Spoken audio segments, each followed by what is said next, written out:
Education Minister Dharmendra Pradhan's resignation is a huge step in rebuilding our education system. It's a symbolic step because he was a symbol, but it is still a big step. And I want to congratulate every single student, every single youngster who came out on the streets and fought for democracy, fought for the future of this country, and defended the Constitution. I'm proud of you. Well done. It's also a signal to other parts of society, farmers, laborers, poor people, anybody who this regime is attacking and oppressing. There is wisdom and courage in standing up. Daro mat, let's get rid of this regime that is attacking India, destroying our constitution, capturing all our institutions. Let me remind the government, there is still 2 demands outstanding. The first one, and most important one, anybody who has raised a finger on our students, beaten them, shot at them, has to be held accountable. People who've organized it, people who've implemented it, all have to be punished. And the final demand, that the Prime Minister of India, out of respect for the students of India, out of respect for the future of India, has to apologize to the students who were brutalized and attacked. Thank you. Jai Hind. ഇന്ത്യയെ സ്നേഹിക്കുന്ന ഓരോ പൗരനും ഇത് അഭിമാനത്തിന്റെ നിമിഷങ്ങളാണ്, പോരാട്ടത്തിന്റെ വിജയമാണ്. ഇന്ത്യയുടെ യുവതക്ക്, ഇന്ത്യയുടെ വിദ്യാർത്ഥി കരുത്തിന് എന്റെ സല്യൂട്ട്, നമ്മുടെ സല്യൂട്ട്. ഈ രാജ്യം ഒരു കാര്യം പ്രത്യേകം ഭരണകൂടത്തെ ഓർമ്മപ്പെടുത്തുകയാണ്. അധികാരത്തിലിരിക്കുന്നവരുടെ ശക്തിയേക്കാൾ വലുതാണ് ജനങ്ങളുടെ ശക്തി എന്ന് മറന്നുപോയവരെ ജനം അത് ഓർമ്മപ്പെടുത്തിയിരിക്കുന്നു. യുവത അത് ഓർമ്മപ്പെടുത്തിയിരിക്കുന്നു. വിദ്യാർത്ഥികൾ അത് ഓർമ്മപ്പെടുത്തിയിരിക്കുന്നു. പട്ടിണി കടന്നും ലാത്തിയടിയേറ്റും ടിയർ ഗ്യാസിങ്ങിനിരയായിട്ടും പെല്ലറ്റുകൾ ഏൽക്കേണ്ടി വന്നിട്ടും ഡൽഹിയുടെ തെരുവുകളിൽ, രാജ്യത്തിന്റെ തെരുവുകളിൽ ഒട്ടും വീര്യം ചോരാതെ പോരാടിയ യുവതയുടെ വിജയമാണ്, വിദ്യാർത്ഥികളുടെ വിജയമാണ്. ആ സമരത്തിനങ്ങൾക്കെല്ലാം നേതൃത്വം നൽകിയ, രാജ്യത്തുടനീളം നേതൃത്വം നൽകിയ, തെരുവിലിറങ്ങിയ, മനസ്സുകൊണ്ട് ഈ സമരത്തിനൊപ്പം നടന്ന, പ്രതികരണങ്ങൾ നടത്തിയ എല്ലാവർക്കും സമരാഭിവാദ്യങ്ങൾ.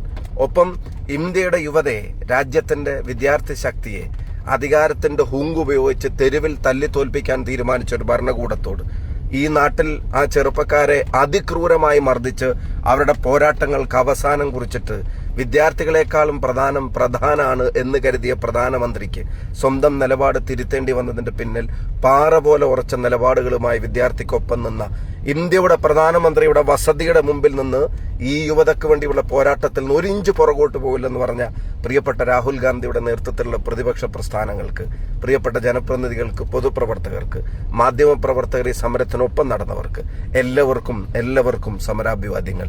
ഇന്ത്യ ജയിച്ചിരിക്കുന്നു, നരേന്ദ്രമോദിയുടെ ഭരണകൂടം തോറ്റിരിക്കുന്നു. Thank you friends. ഏത് ഫ്രണ്ട്സ് ആണെന്നല്ലേ? നരേന്ദ്രമോദിയുടെ ഫ്രണ്ട്സ് അല്ല, രാജ്യത്തിന്റെ ഫ്രണ്ട്സ്. തനിക്കെതിരെ എത്ര വലിയ ജനാധിപത്യപരമായ ന്യായമായ സമരം ഉണ്ടായാലും അതിനൊന്നും മൈൻഡ് ചെയ്യാതെ ഒരു ഏകാധിപതിയായി താൻ മുന്നോട്ട് പോകുമെന്ന നരേന്ദ്രമോദിയുടെ അധികാരത്തിന്റെ, അഹങ്കാരത്തിന്, ധാർഷ്ട്യത്തിന്, ധിക്കാരത്തിന് തിരിച്ചടിയേറ്റിരിക്കുന്ന നിമിഷമാണ്.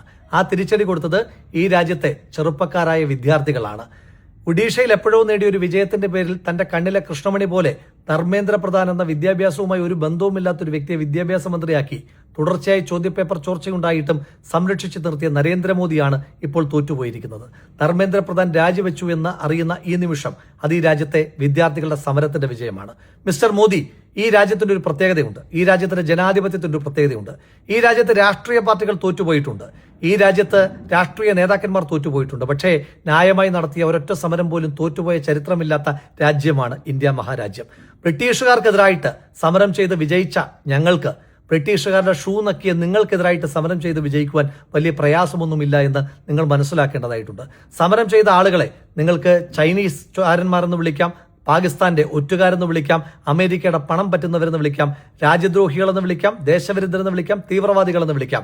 അവരെ പാറ്റകളാക്കാം, പഴുതാരകളാക്കാം, പല്ലികളാക്കാം. പക്ഷേ ഈ രാജ്യത്തിന്റെ പിന്തുണ ആ വിദ്യാർത്ഥികൾക്കൊപ്പമാണുള്ളത്. അതുകൊണ്ടാണ് ചോദ്യപേപ്പർ ചോർച്ചയുടെ പേരിൽ മുദ്രാവാക്യങ്ങളുമായി ജന്തർ മന്ദറിലേക്ക്, ഈ രാജ്യത്തിന്റെ പാർലമെന്റിലേക്കുമൊക്കെ കടന്നു വന്ന വിദ്യാർത്ഥികൾ, അവർക്ക് നേരെ ഏറ്റവും ക്രൂരമായ ലാത്തിചാർജ് ഉണ്ടാകുമ്പോൾ, അവർക്ക് നേരെ നിങ്ങൾ ജലപീരങ്കി പ്രയോഗിക്കുമ്പോൾ, അവർക്ക് നേരെ നിങ്ങൾ റബ്ബർ പല്ലറ്റുകൾ വിക്ഷേപിക്കുമ്പോൾ, അവർക്ക് നേരെ നിങ്ങൾ ഗ്രനേഡുകൾ ഉതിർക്കുമ്പോൾ ഈ രാജ്യത്തിന്റെ ഐക്യദാർഢ്യം, ഈ രാജ്യത്തിന്റെ പിന്തുണ അവർക്കുണ്ടാകുന്നത്. നിങ്ങൾ ഡിയർ ഫ്രണ്ട്സ് എന്ന് വിളിച്ചാലും ഈ രാജ്യത്തെ മുഴുവൻ മനുഷ്യന്മാരും കമന്റുകളിലൂടെ വന്ന് നിങ്ങളെ ഊക്കിപ്പോകുന്നത് ഈ രാജ്യത്തിന്റെ പിന്തുണ ആ ചെറുപ്പക്കാർക്കുള്ളത് കൊണ്ട് തന്നെയാണ്. അവർ വിളിക്കുന്ന മുദ്രാവാക്യത്തിന് ഏറ്റവും ന്യായത്തിന്റെ ശബ്ദമുള്ളത് കൊണ്ടാണ്.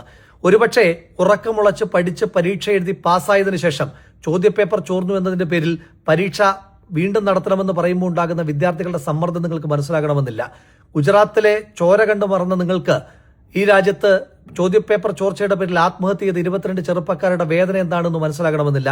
അവരുടെ മാതാപിതാക്കളുടെ ആശങ്ക എന്താണെന്ന് മനസ്സിലാകണമെന്ന് ഒരു നിർബന്ധവുമില്ല. പക്ഷേ ഈ രാജ്യത്തിന് അതെല്ലാം മനസ്സിലാകും. വിദ്യാഭ്യാസം എന്താണ് എന്ന് ചോദിക്കുമ്പോൾ, വിദ്യാഭ്യാസ യോഗ്യത എന്താണ് എന്ന് ചോദിക്കുമ്പോൾ ആകാശത്തേക്ക് നോക്കി നിൽക്കുന്ന അങ്ങേക്ക്, താങ്കൾ പഠിച്ച കോഴ്സ് ഏതാണെന്ന് ചോദിക്കുമ്പോൾ ഏതാണെന്നറിയാത്ത, പഠിപ്പിച്ച അധ്യാപകർ ആരൊക്കെയാണെന്ന് ചോദിക്കുമ്പോൾ ആരൊക്കെയാണെന്നറിയാത്ത, പഠിച്ച യൂണിവേഴ്സിറ്റി ഏതാണെന്ന് ചോദിക്കുമ്പോൾ അതേതാണെന്ന് പോലും അറിയാത്ത അങ്ങേക്ക് ചോദ്യപേപ്പർ ചോർച്ച പോലെയുള്ള വലിയ വലിയ കാര്യങ്ങൾ പറയുമ്പോൾ മനസ്സിലായെന്ന് വരില്ല. ചോദ്യപേപ്പർ ചോർച്ചയുടെ പേരിൽ നടത്തുന്ന അഴിമതികളെപ്പറ്റി നിങ്ങൾക്ക് തിരിച്ചറിയുവാൻ കഴിയുമെന്ന് വരില്ല. പക്ഷേ ഈ രാജ്യത്തിനത് തിരിച്ചറിയുവാൻ കഴിയുന്നത് കൊണ്ടാണ് ആ കുട്ടികളുമായി ഒരു ബന്ധവുമില്ലാത്ത മനുഷ്യർ പോലും അവർക്ക് ഭക്ഷണം എത്തിച്ചു കൊടുത്തത്. ആ കുട്ടികളുമായി ഒരു ബന്ധവുമില്ലാത്ത മനുഷ്യർ പോലും നിങ്ങളുടെ മാധ്യമ വായ്ത്താളങ്ങൾക്കിടയിലൂടെ, നിങ്ങളുടെ മാധ്യമ പുകഴ്ത്തലുകൾക്കും വിമർശനങ്ങളെയും ഒന്നും മൈൻഡ് ചെയ്യാതെ അവർക്ക് പിന്തുണയുമായി കടന്നുപോയത്. നിങ്ങൾക്ക് വേണ്ടി സംസാരിക്കുവാൻ സൂപ്പർ സ്റ്റാറുകളുടെ വലിയ താരനിര ഉണ്ടായേക്കാം. പക്ഷെ ഇവർക്ക് വേണ്ടി സംസാരിക്കുവാൻ നിലപാടുള്ള ഒരുപാട് മനുഷ്യന്മാരുണ്ട്. ഈ സമരം ഇങ്ങനെ വിജയിച്ച് നിൽക്കുമ്പോൾ ഒരിക്കലും മറന്നുപോകുവാൻ കഴിയില്ലാത്ത ഒരു മനുഷ്യന്റെ പേരുണ്ട്. നിങ്ങൾ നിരന്തരമായി ആക്രമിക്കുന്ന, നിങ്ങൾ നിരന്തരമായി ആക്ഷേപിക്കുന്ന, നിങ്ങൾ നിരന്തരമായി വിമർശിക്കുന്ന, പക്ഷെ ഈ രാജ്യത്തിന് എപ്പോഴൊക്കെ ആവശ്യമായി വരുന്നോ അപ്പോഴൊക്കെ മുഷ്ടി ചുരുട്ടി മുദ്രാവാക്യവുമായി തെരുവിലേക്ക് ഇറങ്ങുന്ന രാഹുൽ ഗാന്ധി എന്ന ഇന്ത്യയുടെ പ്രതിപക്ഷ നേതാവിന്റെ ശബ്ദം, ഇന്ത്യയുടെ പ്രതിപക്ഷ നേതാവിന്റെ മുഖം, ഇന്ത്യയുടെ പ്രതിപക്ഷ നേതാവിന്റെ രൂപം, അദ്ദേഹത്തിന്റെ സമരം.